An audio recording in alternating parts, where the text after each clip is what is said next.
Chapter 11. When the ladies removed after dinner, Elizabeth ran up to her sister, and seeing her well guarded from cold, attended her into the drawing room, where she was welcomed by her two friends with many professions of pleasure, and Elizabeth had never seen them so agreeable as they were during the hour which passed before the gentleman appeared. Their powers of conversation were considerable. They could describe an entertainment with accuracy, relate an anecdote with humor, and laugh at their acquaintance with spirit. But when the gentleman entered, Jane was no longer the first object. Miss Bingley's eyes were instantly turned toward Darcy, and she had something to say to him before he had advanced many steps. He addressed himself to Miss Bennet, with a polite congratulation. Mr. Hurst also made her a slight bow, and said he was very glad, but diffuseness and warmth remained for Bingley's salutation. He was full of joy and attention. The first half-hour was spent in piling up the fire, lest she should suffer from the change of room, and she removed at his desire to the other side of the fireplace, that she might be further from the door. He then sat down by her, and talked scarcely to anyone else. Elizabeth, at work in the opposite corner, saw it all with great delight. When tea was over, Mr. Hurst reminded his sister-in-law of the card table, but in vain. She had obtained private intelligence that Mr. Darcy did not wish for cards, and Mr. Hurst soon found even his open petition rejected. She assured him that no one intended to play, and the silence of the whole party on the subject seemed to justify her. Mr. Hurst had therefore nothing to do, but to stretch himself on one of the sofas and go to sleep. Darcy took up a book, Miss Bingley did the same, and Mrs. Hurst, principally occupied in playing with her bracelets and rings, joined now and then in her brother's conversation with Miss Bennet. Miss Bingley's attention was quite as much engaged in watching Mr. Darcy's progress through his book, as in reading her own, and she was perpetually either making some inquiry, or looking at his page. She could not win him, however, to any conversation. He merely answered her question, and read on. At length, quite exhausted by the attempt to be amused with her own book, which she had only chosen because it was the second volume of his, she gave a great yawn and said, "How pleasant it is to spend an evening in this way. I declare after all there is no enjoyment like reading. How much sooner one tires of anything than of a book. When I have a house of my own, I shall be miserable if I have not an excellent library." No one made any reply. She then yawned again, threw aside her book, and cast her eyes round the room in quest for some amusement, when hearing her brother mentioning a ball to Miss Bennet, she turned suddenly towards him and said, "By the by, Charles, are you really serious in meditating a dance at Netherfield? I would advise you, before you determine on it, to consult the wishes of the present party. I am much mistaken if there are not some among us to whom a ball would be rather a punishment than a pleasure." "If you mean Darcy," cried her brother, "he may go to bed, if he chooses, before it begins, but as for the ball, it is quite a settled thing, and as soon as Nichols has made white soup enough, I shall send round my cards." "I should like balls infinitely better," she replied, "if they were carried on in a different manner, but there is something insufferably tedious in the usual process of such a meeting.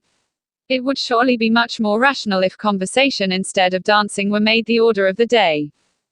"Much more rational, my dear Caroline, I dare say, but it would not be near so much like a ball." Miss Bingley made no answer, and soon afterwards she got up and walked about the room. Her figure was elegant, and she walked well, but Darcy, at whom it was all aimed, was still inflexibly studious. In the desperation of her feelings, she resolved on one effort more, and, turning to Elizabeth, said, "Miss Eliza Bennet, let me persuade you to follow my example, and take a turn about the room. I assure you it is very refreshing after sitting so long in one attitude." Elizabeth was surprised, but agreed to it immediately. Miss Bingley succeeded no less in the real object of her civility. Mr. Darcy looked up. He was as much awake to the novelty of attention in that quarter as Elizabeth herself could be, and unconsciously closed his book. He was directly invited to join their party, but he declined it, observing that he could imagine but two motives for the choosing to walk up and down the room together, with either of which motives his joining them would interfere. What could he mean? She was dying to know what could be his meaning, and asked Elizabeth whether she could at all understand him. "Not at all," was her answer, "but depend upon it, he means to be severe on us, and our surest way of disappointing him will be to ask nothing about it." Miss Bingley, however, was incapable of disappointing Mr. Darcy in anything, and persevered therefore in requiring an explanation of his two motives. I have not the smallest objection to explaining them, said he, as soon as she allowed him to speak. You either choose this method of passing the evening because you are in each other's confidence, and have secret affairs to discuss, or because you are conscious that your figures appear to the greatest advantage in walking. If the first, I would be completely in your way, and if the second, I can admire you much better as I sit by the fire. Oh, shocking, cried Miss Bingley. I never heard anything so abominable. How shall we punish him for such a speech? Nothing so easy, if you have but the inclination, said Elizabeth. We can all plague and punish one another. Tease him, laugh at him. Intimate as you are, you must know how it is to be done. But upon my honor, I do not. I do assure you that my intimacy has not yet taught me that. Tease calmness of manner and presence of mind. No, no, I feel he may defy us there. And as to laughter, we will not expose ourselves, if you please, by attempting to laugh without a subject. Mr. Darcy may hug himself.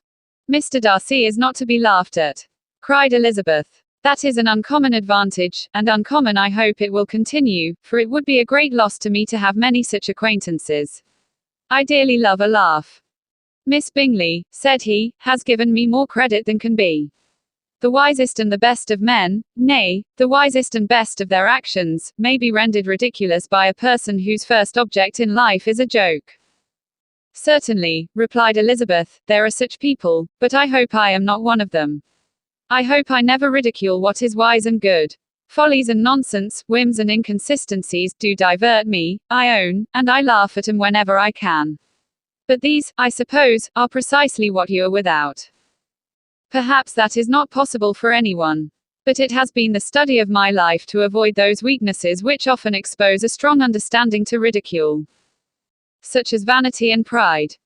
Yes, vanity is a weakness indeed. But pride, where there is a real superiority of mind, pride will be always under good regulation. Elizabeth turned away to hide a smile. Your examination of Mr. Darcy is over, I presume, said Miss Bingley, and pray what is the result? I am perfectly convinced by it that Mr. Darcy has no defect. He owns it himself without disguise. No, said Darcy, I have made no such pretension. I have faults enough, but they are not, I hope, of understanding. My temper I dare not vouch for. It is, I believe, too little yielding, certainly too little for the convenience of the world. I cannot forget the follies and vices of others so soon as I ought, nor their offences against myself. My feelings are not puffed about with every attempt to move them. My temper would perhaps be called resentful. My good opinion once lost, is lost forever. That is a failing indeed, cried Elizabeth. Implacable resentment is a shade in a character. But you have chosen your fault well. I really cannot laugh at it. You are safe from me. There is, I believe, in every disposition a tendency to some particular evil, a natural defect, which not even the best education can overcome. And your defect is to hate everybody. And yours, he replied with a smile, is wilfully to misunderstand them. Do let us have a little music, cried Miss Bingley, tired of a conversation in which she had no share. Louisa, you will not mind my waking Mr. Hurst. Her sister had not the smallest objection, and the pianoforte was opened, and Darcy, after a few moments' recollection, was not sorry for it. He began to feel the danger of paying Elizabeth too much attention.